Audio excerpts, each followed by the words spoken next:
માનસી વાત કરીશું રોગચાળાના ભરડામાં ગુજરાતની જે રીતે રોગચાળો વધી રહ્યો છે ત્યારે પગલે સુરતની અંદર ડેન્ગ્યુમાં સૌથી વધારે કેસ સામે આવતા એકનું મૃત્યુ થતા હવે મૃત્યુઆંક વધીને 9 પર પહોંચી ગયું છે। અમરોલી વિસ્તારમાં આવેલા કોસાડ આવાસની અંદર આ યુવક હતો કે જે રહેતો હતો જેને ડેન્ગ્યુ થયું હતું। મહત્વની વાત એ છે કે યુવકને સારવાર માટે નજીકની હોસ્પિટલમાં પણ ખસેડવામાં આવ્યો હતો, પરંતુ જે રીતે મચ્છરજન્ય રોગચાળો વધી રહ્યો છે ત્યારે સુરતની અંદર ડેન્ગ્યુના કેસ સૌથી વધારે સામે આવે છે। શનિવારે રાત્રે આ યુવક કે જે સારવાર હેઠળ હતો તેનું મૃત્યુ થયું છે। સુરતની હોસ્પિટલમાં તાવ, શરદી અને ઝાડા ઉલટીના કેસમાં પણ વધારો થયો છે।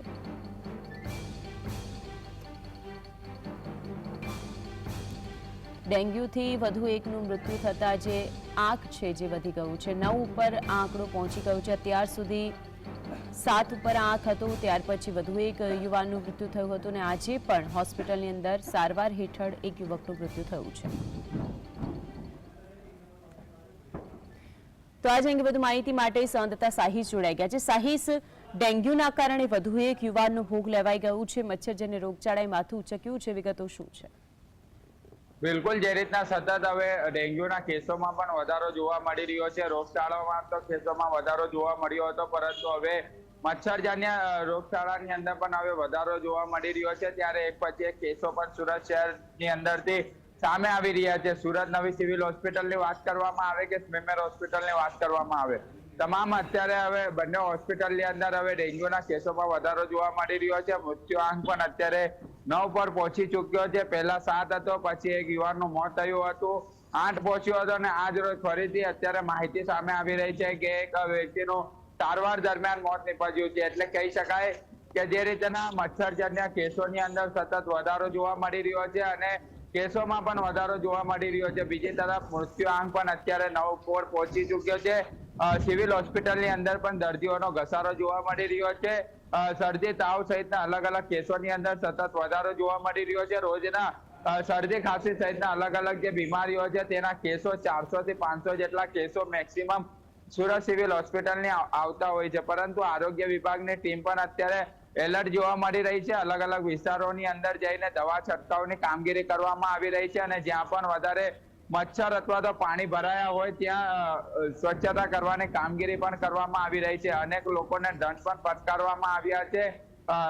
પાણીજન્ય જ્યાં ભરાયું હોય ત્યાં દવા છંટકાવની કામગીરી પણ કરવામાં આવી રહી છે। જી, ડેન્ગ્યુના આશરે કેટલા કેસ છે કે જે સિવિલ હોસ્પિટલમાં સામે આવ્યા છે? અત્યારે કેટલા દર્દીઓ છે કે જે તેની સારવાર લઈ રહ્યા છે? બિલકુલ, જે રીતના ચોક્કસપણે આંકડો સત્તાવાર માહિતી અત્યારે સામે તો નથી આવી રહી, પરંતુ થોડા દિવસ અગાઉ જીએસટીવી દ્વારા ટેલિફોનિક વાતચીત કરવામાં આવી હતી ત્યારે 15 થી 20 જેટલા જે ડેન્ગ્યુના કેસો જે છે તે હાલ સામે આવ્યા હતા। થોડા દિવસ અગાઉ પણ એક વોર્ડ સંપૂર્ણપણે ઉભરાઈ ગયો હતો અને તેના કારણે દર્દીઓને વોર્ડની બહાર સારવાર લેવાની ફરજ પડી હતી, પરંતુ તાત્કાલિક ધોરણે સિવિલ હોસ્પિટલ દ્વારા બીજો વોર્ડ પણ તૈયાર કરી દેવામાં આવ્યો હતો। પરંતુ ચોક્કસપણે આંકડો તો વધી રહ્યો છે, પરંતુ મૃત્યુઆંક પણ સામે આવી રહ્યો છે। અત્યાર સુધી 9 પહોંચી ચૂક્યો છે અને અલગ અલગ ટીમો પણ કામે લાગી છે। સુરત નવી સિવિલ હોસ્પિટલનું તંત્ર પણ હાલ સજ્જ જોવા મળી રહ્યું છે। કોઈ પણ બીમારીની સામે લડવા માટે સિવિલ હોસ્પિટલનું તંત્ર હાલ સજ્જ છે અને સાથે સાથે વોર્ડ પણ તૈયાર કરી દેવામાં આવ્યા છે। જી, સિવિલ હોસ્પિટલના જે તબીબો છે તેમનું શું કહેવું સામે આવ્યું છે, જે કેસ અલગ અલગ રીતે અલગ અલગ જગ્યાએથી સામે આવી રહ્યા છે ત્યારે? બિલકુલ, સિવિલ હોસ્પિટલના જે તબીબ છે જિગીસા પઢારિયા તેમને જણાવ્યું છે કે જો મચ્છરજન્ય રોગથી બચવા માટે સંપૂર્ણપણે કાળજી લેવી જરૂરી બની રહે છે। એક કાળજી જે છે તે હાથ ધોવાનો વારંવાર રાખવો અને જે રૂમાલ, કપડા સહિતના અલગ અલગ જે વસ્તુઓ જે છે તકેદારીના ભાગરૂપે સ્વચ્છ પહેરવા અને હોય ત્યાં ઊભું ન રહેવું એક ખાસ અપીલ કરવામાં આવી રહી છે। અને સુરત આરોગ્ય વિભાગની ટીમ પણ નીચાણવાળા વિસ્તાર એટલે કે લિંબાયત છે, ડુંબાલ છે, પરવસ પાટિયા છે, રાંદેર સહિતના અલગ અલગ વિસ્તારોની અંદર તમામ ઝોન વાઇઝ તમામ ટીમો કામગીરી કરી રહી છે।